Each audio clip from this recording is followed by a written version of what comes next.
Hello दोस्तों, स्वागत है एक बार फिर से आप सभी का हमारे इस नए वीडियो में। दोस्तों आज का ये वीडियो आप सभी के लिए बहुत ज़्यादा इंपॉर्टेंट होने वाला है, क्योंकि आज के इस वीडियो में हम लोग सीखेंगे कि इम्प्लाइड वॉलेटिलिटी क्या होता है। ऑप्शन चेन के अंदर हम लोग इम्प्लाइड वॉलेटिलिटी कैसे देख सकते हैं और इसका क्या मतलब होता है। इम्प्लाइड वॉलेटिलिटी बढ़ेगा या घटेगा तो उसका क्या इम्पैक्ट पड़ता है हमारे प्रीमियम के ऊपर। ये सारी चीज़ें आज के इस वीडियो में हम लोग डिटेल में डिस्कस करने वाले हैं। अगर आप भी जानना चाहते हैं तो ये वीडियो पूरा एंड तक देखना और कहीं पर भी स्किप मत करना। चलिए आज का वीडियो स्टार्ट करते हैं। तो दोस्तों इसके लिए सबसे पहले आप जिस भी ब्रोकर के साथ अपना डीमेट अकाउंट ओपन करके रखे हुए हो उसके ऊपर आपको ऑप्शन चेन ओपन कर लेना है। अभी फिलहाल मैंने यहाँ पे धन एप्लीकेशन के ऊपर ऑप्शन चेन ओपन कर रखा है। और अगर आपके पास कोई भी डीमेट अकाउंट नहीं है तो धन एप्लीकेशन का अकाउंट ओपनिंग लिंक इसी वीडियो के नीचे डिस्क्रिप्शन और पिन कमेंट में मिल जाएगा। आप वहां से अपना demat and trading account open कर सकते हैं और धन एप्लीकेशन के ऊपर इस तरह से ऑप्शन चेन ओपन कर सकते हैं। इस ऑप्शन चेन की खास बात यह है कि यहाँ पे आपको सारे डेटा एक ही पेज के ऊपर देखने को मिल जाते हैं। जैसे ऑप्शन ग्रीक्स ओआई का डेटा, ओआई कितना चेंज हो रहा है, वॉल्यूम, इंप्लाइड वॉलेटिलिटी, एलटीपी में कितना चेंजेस हो रहे हैं और एलटीपी कॉल साइड और पुट साइड दोनों साइड का आपको यहाँ पे डेटा शो करता है। और साथ ही साथ आपको यहाँ पे बीच में स्ट्राइक प्राइस और यहाँ पे स्पॉट प्राइस भी आपको शो करता है। तो काफी इजी जो आता है सारे डेटा को यहाँ पे एक ही पेज के ऊपर रीड करने में। अभी फिलहाल हम लोग इस वीडियो के अंदर इस पर्टिकुलर इम्प्लाइड वॉलेटिलिटी के बारे में बात करने वाले हैं। कई सारे लोग आप लोगों को कंफ्यूज कर देते हैं, बहुत सारे हैवी टर्म्स बोल बोल करके इसको कॉम्प्लेक्स बना देते हैं। तो इस वीडियो में आप लोगों को बिल्कुल सिंपल लैंग्वेज में बताऊंगा। तो इस वीडियो को देखने के बाद आपको कोई और वीडियोस देखने की जरूरत नहीं पड़ेगी रिगार्डिंग इम्प्लाइड वॉलेटिलिटी, राइट। तो सबसे पहले हम लोग इम्प्लाइड वॉलेटिलिटी के बारे में ये जानते हैं कि इम्प्लाइड वॉलेटिलिटी का मतलब होता क्या है। इम्प्लाइड वॉलेटिलिटी मतलब होता है अंतर्निहित अनिश्चितता, यानी कि अनसर्टेनिटी, जहां पे हम लोगों को कोई निश्चित नहीं होता है कि मार्केट अभी क्या करने वाला है, मार्केट कितना ऊपर जाएगा कितना नीचे जाएगा। जहां पे अनिश्चितता होता है, जहां पे अनप्रिडिक्टेबल चीज होती है, वहां पे क्या होता है, इम्प्लाइड वॉलेटिलिटी बढ़ता है, राइट। अभी यहाँ पे इम्प्लाइड वॉलेटिलिटी दिखाई दे रहा है 14 के आसपास, 14.5 के आसपास, ठीक है। तो 10 से 15 के आसपास जो इम्प्लाइड वॉलेटिलिटी होता है वो नॉर्मल होता है। अगर 10 के नीचे आ रहा है तो वहां पे बहुत मतलब कम वॉलेटिलिटी होता है, और 15 के अगर ऊपर जा रहा है तो फिर वो कहीं ना कहीं ज्यादा इम्प्लाइड वॉलेटिलिटी बढ़ रहा है। अब यहाँ पे सिंपल सा मतलब है कि इम्प्लाइड वॉलेटिलिटी अगर बढ़ता है मतलब अनिश्चितता बढ़ता है तो प्रीमियम के वैल्यू बढ़ जाते हैं। इसके पीछे रीजन क्या है, पूरे ऑप्शन चेन को आप ऑप्शन सेलर्स के नजरिए से देखिएगा। जैसे कि मैंने आप लोगों को कई बार वीडियोस में बताया हुआ है कि ऑप्शन सेलर्स के नजरिए से इस पूरे ऑप्शन चेन को देखना है, क्योंकि ये पूरा का पूरा option chain option sellers build कर रहे हैं, राइट। अभी ये जो प्रीमियम आपको दिखाई दे रहा है हर एक स्ट्राइक प्राइस पर, जैसे 147 रुपए यहाँ पे दिखाई दे रहा है, 113 रुपए यहाँ पे दिखाई दे रहा है, इस प्रीमियम को कौन बिल्ड किया हुआ है, ऑप्शन सेलर्स यहाँ पे बिल्ड कर रहे हैं। ऑप्शन सेलर्स इतने महंगे प्राइस पे इसको आप लोगों को सेलिंग कर रहे हैं, राइट। तो ऑप्शन सेलर्स यहाँ पे क्या कर रहे हैं, प्रीमियम के वैल्यू को बढ़ा रहे हैं। जैसे जैसे ये अनसर्टेनिटी और भी ज्यादा अगर बढ़ता है तो प्रीमियम के वैल्यू और भी ज्यादा बढ़ेंगे। दैट मीन्स कि जब इम्प्लाइड वॉलेटिलिटी कम रहेगा उस टाइम अगर आप ऑप्शन बाइंग करते हैं, इसके बाद आपके बाइंग करने के बाद अगर इम्प्लाइड वॉलेटिलिटी क्या होता है, बढ़ता है, तो आपके प्रीमियम के वैल्यू क्या होंगे, एलटीपी में क्या होगा, चेंजेस होगा। और किस तरफ चेंज होगा, तो इम्प्लाइड वॉलेटिलिटी की वजह से एलटीपी में चेंजेस होगा अपर साइड में, यानी कि इसका प्राइस जो है वो बढ़ेगा। और जब प्राइस बढ़ेगा तो आप लोगों को प्रॉफिट होगा। इसका मतलब आप लोगों को ध्यान रखना है कि जब इम्प्लाइड वॉलेटिलिटी कम रहे तो उस टाइम पे आपको ऑप्शन बाइंग करना है, और जब इम्प्लाइड वॉलेटिलिटी बहुत ज्यादा हाई रहे तब आपको ऑप्शन सेलिंग की तरफ ध्यान देना है। ऑप्शन सेलिंग करना बहुत ज्यादा मुश्किल होता है क्योंकि वहां पे फंड रिक्वायरमेंट बहुत ज्यादा होता है। एज अ बिगिनर हम लोग ऑप्शन सेलिंग नहीं कर सकते। तो हम लोग ऑप्शन बाइंग कब करेंगे, जब हम लोगों को लगे कि इम्प्लाइड वॉलेटिलिटी अभी कम है और आने वाले टाइम पे ये बढ़ सकता है। अब ये इम्प्लाइड वॉलेटिलिटी बढ़ता क्यों है, इसके पीछे क्या क्या रीजन होते हैं, तो इसके पीछे एक डिफाइंड इवेंट होता है। डिफाइंड इवेंट कहने का मतलब ये है कि इम्प्लाइड वॉलेटिलिटी रिजल्ट की वजह से बढ़ता है, या किसी कंपनी का रिजल्ट घोषित हो रहा है जिससे इस मार्केट के अंदर कुछ ना कुछ इंपैक्ट पड़ेगा, या मार्केट बुलिश होगा या बेरिश होगा, वो नहीं पता है, अनसर्टेनिटी है। लेकिन कोई रिजल्ट आ रहा है, या फिर कोई बजट वाला सिचुएशन हो गया, जैसे कि फरवरी में होता है 1 फरवरी को, तो जो बजट डे रहता है उस दिन भी बहुत ज्यादा अनसर्टेनिटी होता है, मार्केट बहुत ज्यादा ऊपर नीचे होता है। इसके अलावा इलेक्शन भी हो सकते हैं, जो कि डिफाइंड इवेंट है कि भाई इलेक्शन तो होने ही वाला है, बट इलेक्शन की वजह से क्या इम्पैक्ट पड़ेगा मार्केट के ऊपर, वो अनसर्टेनिटी वाली चीज हो जाती है। कोई निश्चित नहीं होता है, वो अनिश्चित रहता है। तो मार्केट ऊपर जाएगा या नीचे जाएगा, इस वजह से यहाँ पे क्या होता है, इम्प्लाइड वॉलेटिलिटी बढ़ जाता है। इसके अलावा एक और चीज हो सकता है, पॉलिसी हो सकता है, किसी कंपनी का पॉलिसी या कोई आरबीआई अगर कोई पॉलिसी रिलीज कर रहा है तो उसकी वजह से भी मार्केट के अंदर अनसर्टेनिटी देखने को मिल सकता है। तो अनसर्टेनिटी के बहुत सारे रीजन हो सकते हैं, जैसा कि मैंने आप लोगों को बताया। अगर आप इन सबको नोट डाउन करके रखेंगे तो ज्यादा हेल्पफुल रहेगा आपके लिए फ्यूचर में इसको रिवाइज करना, राइट। तो रिजल्ट हो गया, बजट हो गया, इलेक्शन हो गया, पॉलिसी हो गया, इन सभी की वजह से मार्केट में अनिश्चितता आती है, अनसर्टेनिटी आती है, और उसकी वजह से इंप्लाइड वोलेटिलिटी क्या होता है, बढ़ता और घटता है। देखिए अनसर्टेनिटी जब खत्म होने लग जाएगा, जब डर खत्म हो जाएगा मार्केट के अंदर, तो इंप्लाइड वोलेटिलिटी क्या होगा, कम होने लग जाएगा। बेसिकली ये जो इंप्लाइड वोलेटिलिटी ना, आप इसको सिंपल लैंग्वेज में ये समझो कि ये मार्केट के अंदर डर को बताता है।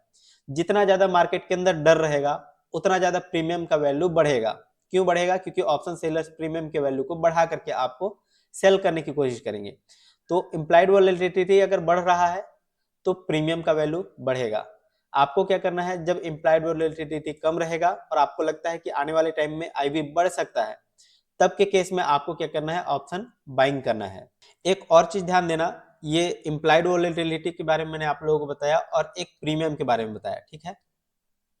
तो इंप्लाइड वोलेटिलिटी अगर बढ़ता है तो प्रीमियम का वैल्यू भी क्या होगा, इंक्रीज होगा। अगर आईवी गिरता है तो प्रीमियम का वैल्यू भी क्या होगा, गिरेगा।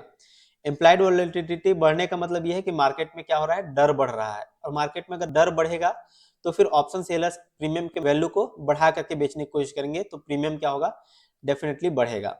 अगर आईवी कम हो रहा है मतलब मार्केट के अंदर डर कम हो रहा है, और डर कम हो रहा है मतलब प्रीमियम का वैल्यू भी कम होगा। अब यहाँ पे देखो एक चीज और ध्यान देना, ये जो एलटीपी के अंदर आप लोगों को आईवी दिखाई देता है, तो हर एक एलटीपी, हर एक स्ट्राइक प्राइस पे आपको इम्प्लाइड वोलेटिलिटी यहाँ पे शो करता है, कॉल साइड में भी और पुट साइड में भी। तो यहाँ पे भी आप देख पा रहे होगे दोनों साइड में आपको इम्प्लाइड वोलेटिलिटी दिखाई देता है, ठीक है। अब यहाँ पे एक चीज और ध्यान देना, इंडिया विक्स क्या काम करता है। कई बार आपने भी सुना होगा कि इंडिया विक्स जो है वो मार्केट के अंदर डर को बताता है।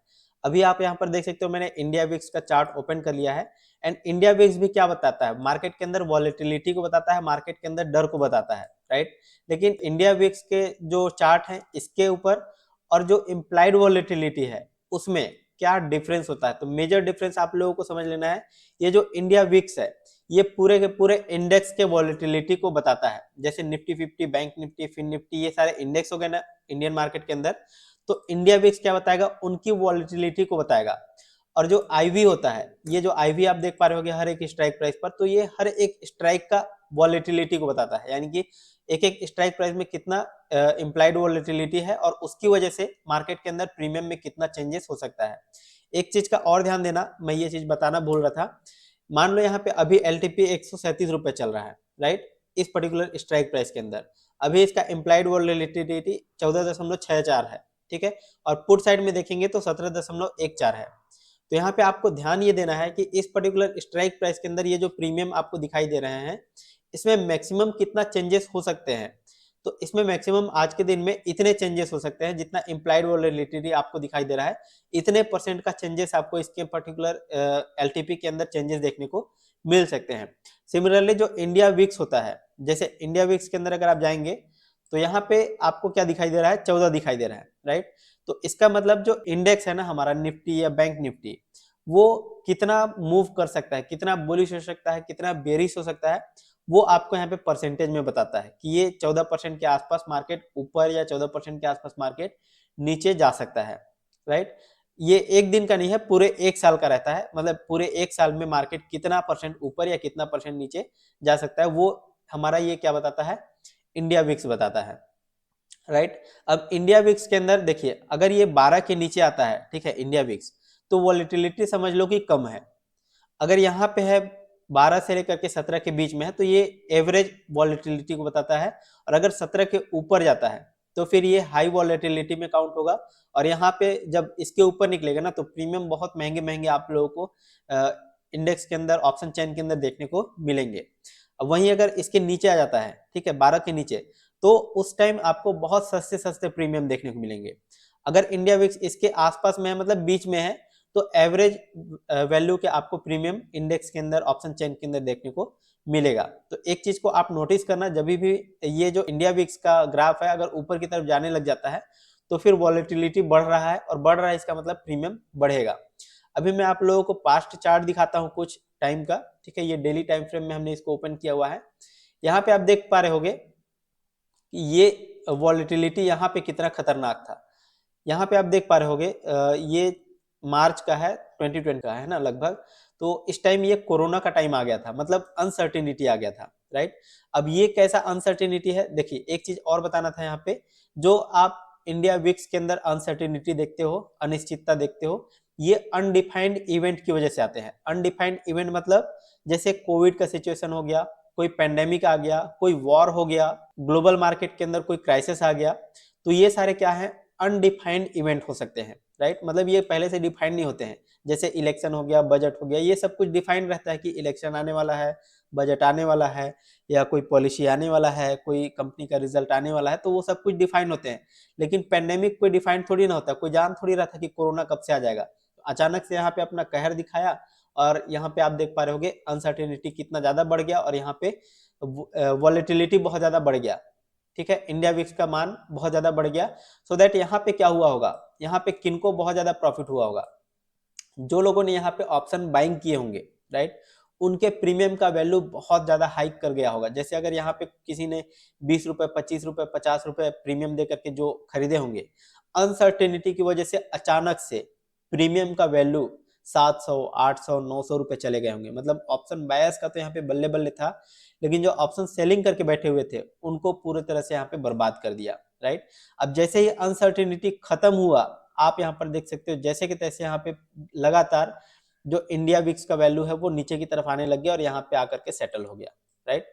तो यहाँ पे कुछ टाइम तक इसका इफेक्ट रहा, अनसर्टेनिटी काफी देर तक यहाँ, काफी टाइम तक यहाँ रहा, 2021 तक रहा, 1-1.5 साल तक। इसके बाद फिर मार्केट अपने नॉर्मल सिचुएशन में आ गया था। इसके बाद फिर जो रसिया यूक्रेन का वार था, वो उसकी वजह से यहाँ पे अनसर्टेनिटी बढ़ रहा था, बट बहुत ज्यादा हाइक नहीं किया जिस टाइप से कोरोना के टाइम में हुआ था। तो सबसे ज्यादा अनसर्टेनिटी यहाँ पे कोविड के टाइम में हुआ था। इसके बाद फिर यहाँ पे आप देख रहे होंगे तो ये रसिया यूक्रेन वाला वार का था, ठीक है। बाकी उसके बाद से फिर अनसर्टेनिटी एकदम नॉर्मल सा हो गया है, और मिड रेंज में भी चल रहा है। तो 17 के ऊपर अगर जाता है तो फिर समझ लो कि धीरे धीरे इसका अनसर्टेनिटी बढ़ रहा है। 12 के अगर नीचे आता है तो यहाँ पे अनसर्टेनिटी बहुत कम है, और बीच में है तो अभी मीडियम सा है। तो आई होप आपको यहाँ पे समझ में आ गया होगा कुछ कुछ इंडिया विक्स के बारे में भी, और इम्प्लाइड वॉलेटिलिटी के बारे में भी। जैसा कि मैंने आप लोगों को बताया, ये भी अनसर्टेनिटी को बताता है, लेकिन ये सिर्फ पर्टिकुलर एक एक स्ट्राइक प्राइस के अंदर जो प्रीमियम रहता है उसके लिए अनसर्टेनिटी को इम्प्लाइड वोलेटिलिटी बताता है, ठीक है। और इंडिया विक्स जो है वो पूरे इंडेक्स के लिए रहता है, मतलब ये पूरा निफ्टी 50 का इंडेक्स का ऑप्शन चेन है कि ना, पूरे ऑप्शन चेन के लिए बताएगा अनसर्टेनिटी को। तो दोस्तों मुझे पूरा उम्मीद है कि आज के इस वीडियो में आपको सारी चीज़ें अच्छे समझ में आ गई होगी, कैसे इम्प्लाइड वॉलेटिलिटी को देखा जाता है, इसका क्या मतलब होता है। वीडियो से रिलेटेड कोई भी डाउट, कोई भी कंफ्यूजन है तो नीचे कमेंट सेक्शन में जरूर बताइएगा। और अगर आपने अभी तक कोई भी डीमेट अकाउंट ओपन नहीं किया हुआ है तो धन एप्लीकेशन का अकाउंट ओपनिंग लिंक इसी वीडियो के नीचे डिस्क्रिप्शन और पिन कमेंट में मिल जाएगा। इस वीडियो को प्यार देने के लिए आप इस वीडियो को लाइक कर सकते हैं, चैनल को सब्सक्राइब कर सकते हैं। चलिए फिलहाल अभी के लिए वीडियो में नहीं मिलते हैं नेक्स्ट वीडियो में, तब तक के लिए जय हिंद, जय भारत।